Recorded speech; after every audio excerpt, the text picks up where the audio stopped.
What's up guys, it's a massive day for the gambling addicts. If you haven't heard already from the various text-to-speech channels that use AI voices in order to display any Hoyoverse news, well, Genshin Impact did just get sued by the FTC for various practices that are pretty bad. Nonetheless, I think it'd be better if we go through all of the details, and there is an article by the FTC that details all of them. It's not too long, so I'll put it in the description below, but if you don't want to read it, which I understand because government documents are always overly worded, we're just going to go through them, try and simplify it as much as possible to the 8-minute mark, to the day I get monetized, so yeah.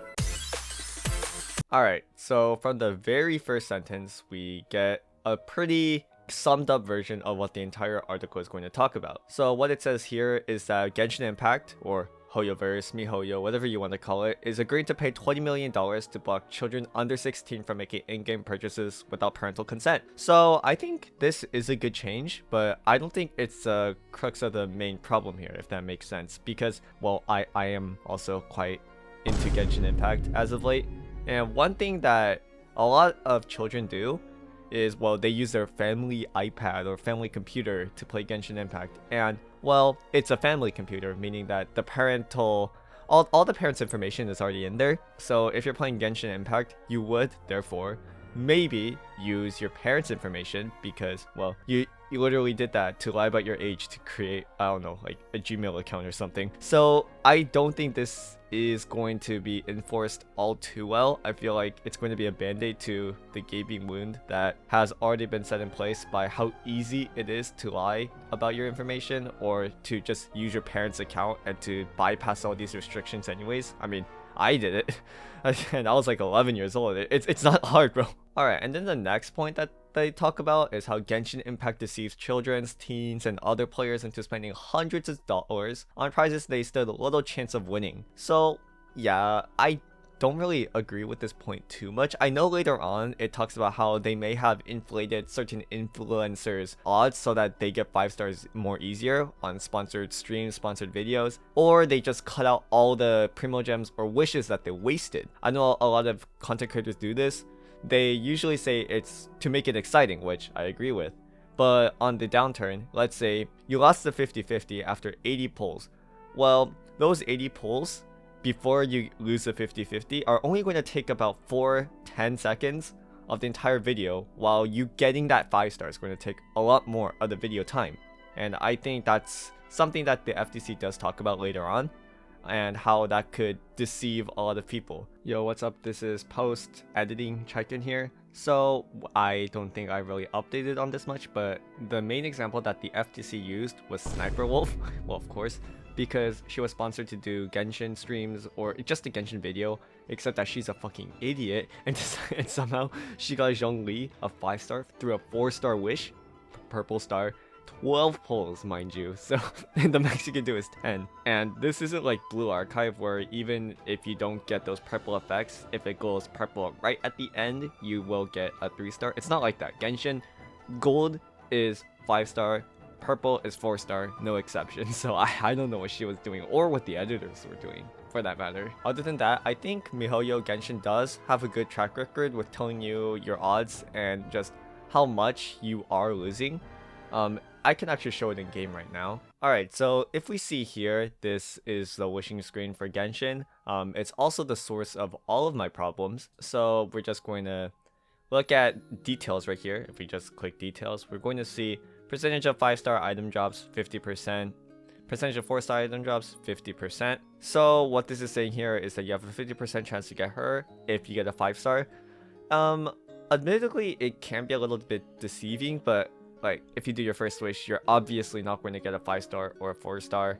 You're most likely going to get a 3-star. So yeah, if we just click on details right here, it does say right here, the hard base probability of winning a 5-star character is 0.6%. Consolidated probability, including guarantee, 1.6%, guaranteed to win 5-star characters at least once per 90 attempts. So it says it right there, 0.6%, which is very low. So I'm not sure if children who play Genshin Impact like when they're 12 years old, I'm not sure if they know what a decimal is. But in the case that they do, I think it is pretty clear. To be fair, I am biased. I have played gacha games for a very long time. If 12-year-old me can learn it, I think anybody can. And obviously, Genshin Impact, again, is really not the worst offender. At least they have pity. Look at EA, bro. I'm not defending them, by the way. I would say that the odds are pretty still very predatory. I think that we'll talk about that later, so yeah, continuing on. Alright, so now we're going to talk about some of the alleged stuff that's going on and how Hoyo may be misleading children. So right here, it says, players advance in game by collecting virtual heroes, forming a team, using heroes' abilities to complete tasks. 5-star heroes are more desirable to collect given their powers, and they can only be obtained by opening loot boxes, which players can purchase using virtual currency. So yeah, those are Primo Gems and Fates. The complaint alleges that Genshin Impact's purchasing process obscures the reality that consumers commonly must spend large amounts of real money to obtain 5-star prizes, and that some children have spent hundreds or even thousands of dollars to win them, as per all the articles, like that one person who spent hospital bills to pull in Genshin. That was crazy, bro. The complaint alleges that the system is challenging and confusing, particularly for children and teens. Obviously, I don't really agree with the fact that it's confusing. Maybe it is confusing in a sense that you're not exactly sure the entire pity system in general. I remember there were entire charts and graphs about what is considered soft pity, what is considered a good amount of wishes you need to spend before. If you're fairly lucky, you'll get the character. I remember stuff like that popping around for a while. I think it settled down, soft pity being 75-ish. I'm not entirely sure myself though. Players must exchange real dollars for bundles of virtual currency that have been re-exchanged multiple times to open loot boxes, with exchange rates in unusual denominations. Okay, so every game does this. Valorant, Azure Lane, EA games, FIFA, all games do this, so I'm not entirely sure why this is going to be a point of contention. I feel like you should hate the player, not the game, in this case. And either way, you do get a lot of access Primogems from just achievements that you can get really easily. So if you play the game a little bit, it just rounds up, to be fair. Again, I'm not sure who they're trying to argue for in this case, but I am a tryhard, so. This complicated system, according to the complaint, misleads consumers about the amount of money that players spend on loot boxes on an ongoing basis, and the amount of money that players will likely need to spend to obtain certain prizes. So, I'm not entirely sure how this would fairly go, because you can do some basic math. That's what I like to do. For example, I know that spending, let's say, because I'm a dirty whale, $100 without top up is going to get me around, give or take, 8,000, which would mean that I would get around 50 pulls. That's around 5/8 of the way there to what you want. And then there's the 50/50, which, oh dear, I've heard it's like 55 or something now. I don't know, but that in those cases it's going to cost a lot more. And at that point, I think that's what they call confusing.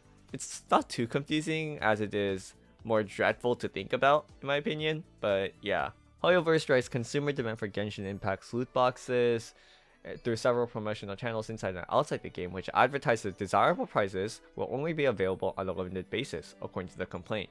Yeah, so all those annoying Genshin Impact ads about banners that have long since been gone, bro. I don't know what they're doing. Like, at least make your ads on time. And then the next paragraph about this is just about their graphics. Honestly, I'm a fan of Hoyoverse graphics.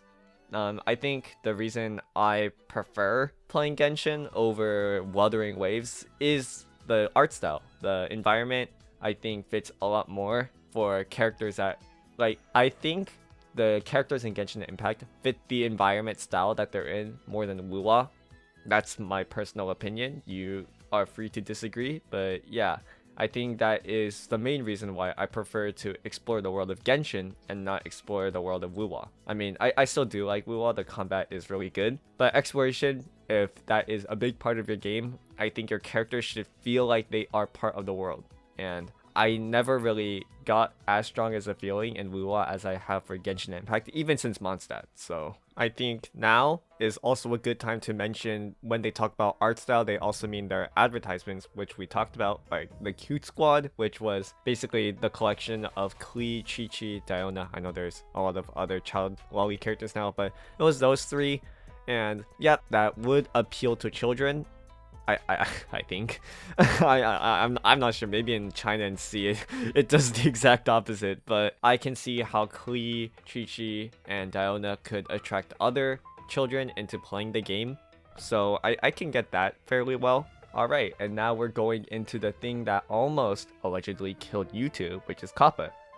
Children's Online Protection Act or some Privacy Protection Act, something like that. So this complaint alleges that Genshin Impact is a child-directed online service that collects personal information from children under 13 and therefore is required by COPPA to notify parents about the information information they collect from children and to obtain their consent for collection of that personal data. This complaint, however, alleges that even though Hoyoverse was aware that the children under 13 were using its service, it continued to collect personal information from children and use it without obtaining parental consent or complying with other COPPA requirements. However, shared with third-party analytics firms and advertisers user IDs, as well as device-related persistent identifiers to track players' progress, purchases, settings, and friends list, according to the complaint. I mean, I feel like you should track purchases, so I'm not really sure what they're trying to get here. All this child protection data, I think, I'm not sure how much Genshin is collecting in terms of data, but I feel like these are all very standard. I don't think you have to be 13 or I don't think you have to be 13 or older to really understand this. I feel like tracking progress, purchases, tracking settings and friends lists. Do you really need parental permission for that? come on. Maybe if you're selling it to advertisers, then you would. But I feel like friends list and all this stuff, it's just to sync up things. I'm not entirely sure though. Alright, and now these are the proposed orders that have been set in place, so we're going to read them out. Apart from paying $20 million, Genshin will now be, or Hoyoverse, will now be prohibited from allowing children under 16 to purchase loot boxes in their video games without the parents' affirmative express consent. But again, I'm not sure what the extent to that is. Is this going to be the parent has to approve on their Apple account, which in that case, just if you sign into your mom's account, it's really that simple. It's really easy to do. I did it just because downloading apps was really annoying with parental controls, because my mom had to constantly approve of apps like Google Classroom or just Google, and at that point she just got sick of it and just gave me the account. So yeah, yes, I know it is the responsibility of the parent to also track what the child purchases and just constantly monitor what their child is doing online. My parents did that, and even now, if you go on my streams and I'm ever about to spend money, I always talk about how I want to ask my mom or my dad first before I confirm the purchase. I know I'm 17, almost 18, and it is my own money, but I feel it's pretty wrong for me to just spend wildly, because I know that my limits are nothing compared to my parents. And yeah, I mean, I was raised well as a kid. I'm not sure how it is for other kids, like that kid who spent hospital bills on Genshin, but yeah, I always confirm with my parents. Genshin will also be prohibited from selling loot boxes using virtual currency without providing an option for consumers to directly purchase them with real money. So I think this is what all the content creators are talking about, all those clickbait thumbnails where it has like the Archon and there's a price tag to just buy the Archon. Well, if we read this carefully, prohibited from selling loot boxes using virtual currency without providing an option for consumers to purchase them directly with real money. I think it just means selling wishes. I think that's literally it. So yeah, I'm not sure what all the clickbait thumbnails are about, but I think this is just about buying wishes or buying Primogems directly. Prohibited from misrepresenting loot box odds, prices, and features. Like I said, I don't think Hoyoverse is misrepresenting them. I feel like this is more of a jab at the American gacha companies. So, required to disclose loot box odds and exchange rates for multi-tiered virtual currency. In other words, I think Genshin is required to fully disclose how unlikely you are to win the 0.6%. Either that, or what a lot of people were talking about in comment sections was that in Zenless there is a counter for how many pulls left you need to get a 5-star, and how they should implement that for Genshin. And well, I guess, but you can just check your history.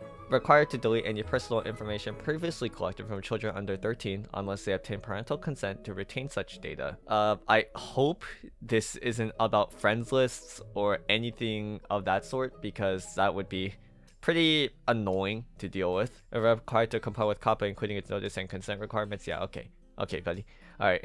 So, what is my opinion as someone who is quite severely addicted to Genshin Impact right now? What's my opinion on all of this? I think the gacha system, yes, does need to change, but I feel like a lot of the complaints that the FTC put on Genshin are pretty petty, and I feel like it's not really going to change much. Like, yes, oh wow, I can buy wishes with money now.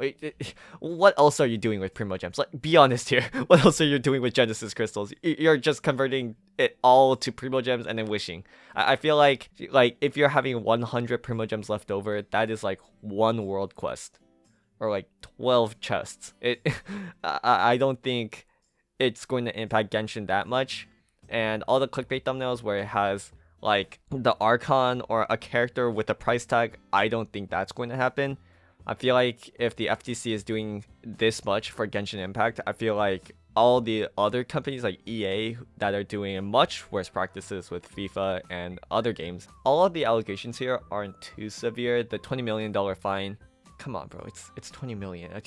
You know how much money MiHoYo makes from Genshin Impact? Like, Genshin Impact revenue 2024, $710 million, and it's the first full year it made under $1 billion. Genshin Impact came out in like 2020, so they have made over $1 billion for almost 4 years straight, or 3 years, I'm not sure. Come on, bro. $20 million is like pocket change. Like, they can drop a penny and that'd be worth 20 billion, I swear. And mind you, Cognosphere, Hoyoverse, Genshin Impact isn't their only game. We can look at Honkai Star Rail revenue right now, and Honkai Star Rail revenue in December 2024 was $39 million in December. Like $20 million is absolutely nothing. It's pocket change for them. Yeah, in my opinion, I feel like this isn't going to affect the game too much.